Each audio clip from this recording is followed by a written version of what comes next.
Hello and welcome to this Liverpool news roundup here on Anfield Agenda. My name is Conor and I'm going to take you through all of the latest Liverpool news, including a report from David Ornstein on Mohamed Salah, a little bit from the German side on Florian Wirtz and Mohamed Salah. We also have a very interesting piece this morning around Jamie Carragher and how the Liverpool dressing room really feels about him, and some of the stuff the club has done behind the scenes around Jamie Carragher's punditry. So please do hit the like button before we get into it. Hit the subscribe button if you're new. And yeah, let's jump straight into the news.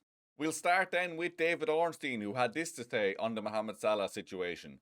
The general perception is that Salah made his incendiary comments either because he genuinely wants to force a move out of the club or because he wants to put pressure on Arne Slot. Liverpool's stance is that they don't want to sell. Senior club figures have pointed to the fact that Salah is under contract until the summer of 2027, and his recent spell out of the starting lineup was only viewed as a temporary measure. They are bewildered at the speed at which things have unravelled, but there is also a feeling that the ball is in Salah's court and he needs to tell the club what his intentions are. If he wants to leave, he needs to outline how that can happen, and Liverpool can then react. There is also an acknowledgement, however, that if Salah's stance remains hardline and no resolution can be found, then the situation would become untenable. Now, I think that is fairly measured from David Ornstein around the situation. Mohamed Salah, of course, has a contract until 2027. I'm sure the club would rather he stays, but I'm not completely buying the angle that Liverpool want him to stay. I think they would jump on this as a chance to flog him for 100 million if that situation arose. I wouldn't go as far as to say they've engineered this exit or anything, but I'm sure the likes of Michael Edwards, they could be more unhappy about the situation. I think if the situation does end up in Saudi coming in with, let's say, £100 million in January, I'm sure the club would be like, well, look, we don't want to sell him, but look, he's becoming a problem. We're going to take the 100 million and we're going to move on as a club. I could see them definitely going down that route. I, for one, don't think Salah does want to go. I wouldn't think he'd want to go to the Saudi Pro League just yet either. But even from Daniel Sturridge's own comments the other night, he said he spoke with Mo Salah and he wants to play for the team. His frustration comes from the fact that he's not on the pitch helping Liverpool win. It's not that he's trying to force a move out.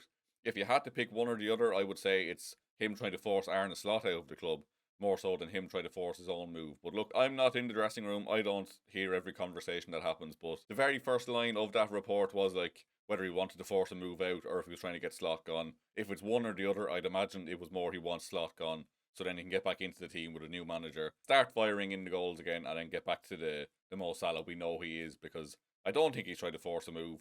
Whether he will move or not is another story. I could definitely see it happening, but I don't think it will be pushed by the player side to exit Liverpool in January. I do also agree with the part of the ball is in Salah's court. I said yesterday I think Arne Slot should be opening the door for that dialogue, of course, but Mohamed Salah should be apologising to Arne Slot. He should be trying to mend these relationships. If he really does want to stay at the club, which I believe he does, he should be apologising for his remarks, or just apologising for doing it publicly even. Then we can move on, we can try to reintegrate him into the team and get back to some sense of normality.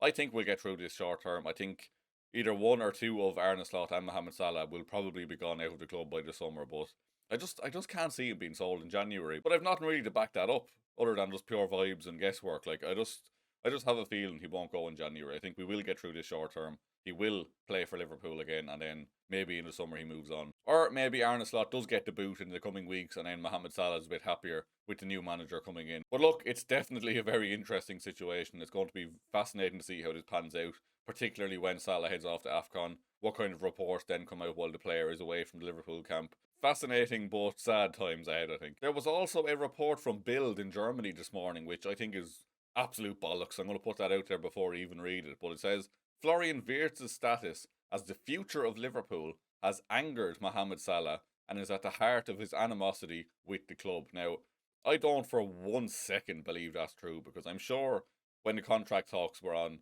Mo Salah said he was promised certain things. Maybe part of that was that he would be still the main man, to be fair, but I don't for 1 second think he has any animosity towards Florian Wirtz, and this is just, it's typical of a German outlet backing a German player. Even that game against Frankfurt where Salah didn't square the ball to Wirtz, it was just Salah hates Wirtz, blah blah blah. It's just, no, it's nonsense. It's just, Salah wanted to score. He should have passed it, but he didn't. It's not any deeper than that, and I think this just feeds into that again. It's a German outlet backing a German player, which, look, we'd expect him to do that, but I don't think Florian Wirtz is the problem as to why Mohamed Salah is unhappy. I think he just wants to be on the pitch, doesn't want to be dropped, obviously. Maybe he's upset with the system as well in terms of he's not getting on the ball into positions he would like to be as much, and his output then has fallen due to that. But this is absolute bollocks. Like, Florian Wirtz is not the problem here. Moving on to Jamie Carragher. So, Ian Ladyman of the Daily Mail had an article this morning surrounding Jamie Carragher, how the Liverpool dressing room looks at him and how the club have dealt with him in recent times. So I'm just going to read a bit of this out to you. Some of Liverpool's players have been irritated by Jamie Carragher's views, and the club was moved to meet with him in late September after the Crystal Palace game to talk about the tone of some of his coverage. Sources reveal it was cordial, but Carragher is known to suspect the meeting was driven by players, and there is no evidence to contradict that. Those at Liverpool accept their relationship with Jamie Carragher, a former captain and ambassador, is complicated and multi-layered.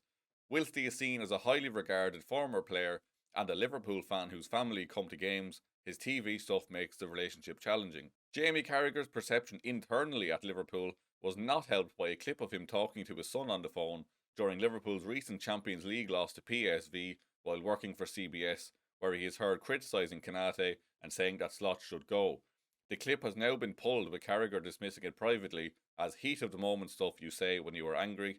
He accepts it wasn't his finest moment, but also asks that nobody at CBS be taken to task too severely for something that should have been never broadcast. It is understood that no Liverpool players have approached Carragher directly about his punditry since Daniel Sturridge pulled him on a pre-season tour of Australia a decade or so ago. Sturridge simply wished to know why Carragher had said he should be sold. So look, by the sounds of that, the Liverpool dressing room aren't happy about Jamie Carragher and haven't been for a while. Like, that clip of him on about Konate and Arne Slot, like, that was very damning and very hypocritical of him. Like, the stuff he comes out with at times, and then to see a clip of him saying, like, oh, Konate is shite, Slot has to go just for playing him. Like, I know, that's the kind of stuff we say.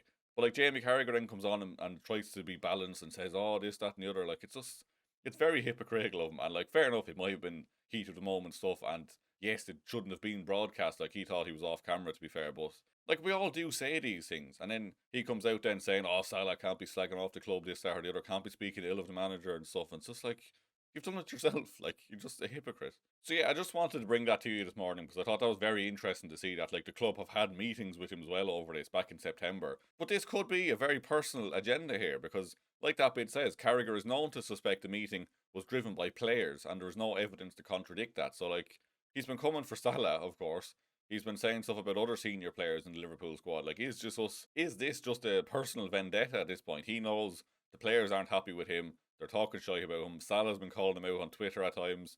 And then, like, the senior players pushing for the club to have a chat with him about his tone when he covers Liverpool. Like, it's completely feasible to think that this is now a personal vendetta, and it would explain why his attack on Mo Salah the other night just seemed so personal. Like, I understood kind of the points he was trying to make, but he went far too far with it. Like, bringing up saying he's a Chelsea flop, saying he hasn't won stuff with Egypt. Like, it very much seemed to me like he's been waiting for an opportunity to go in on Mo Salah in particular, as well as other players probably. But yeah, please do let me know what you think about this, because I thought that was crazy when I read it this morning. It makes perfect sense, to be honest, and I'm not one bit shocked that the Liverpool players are not happy with him, because some of the stuff he comes out with is far too harsh, and I think he goes too far at times, in the sense that, like, he always tends to be, people say, like, oh, he's too Liverpool biased on commentary. So then he just, like, switched one day and went, right, well, I'm going to go the other way then, slag off Liverpool more than I should. Like, he struggles to find that balance, I think. And I've always thought that, like, he either goes too far one way or the other.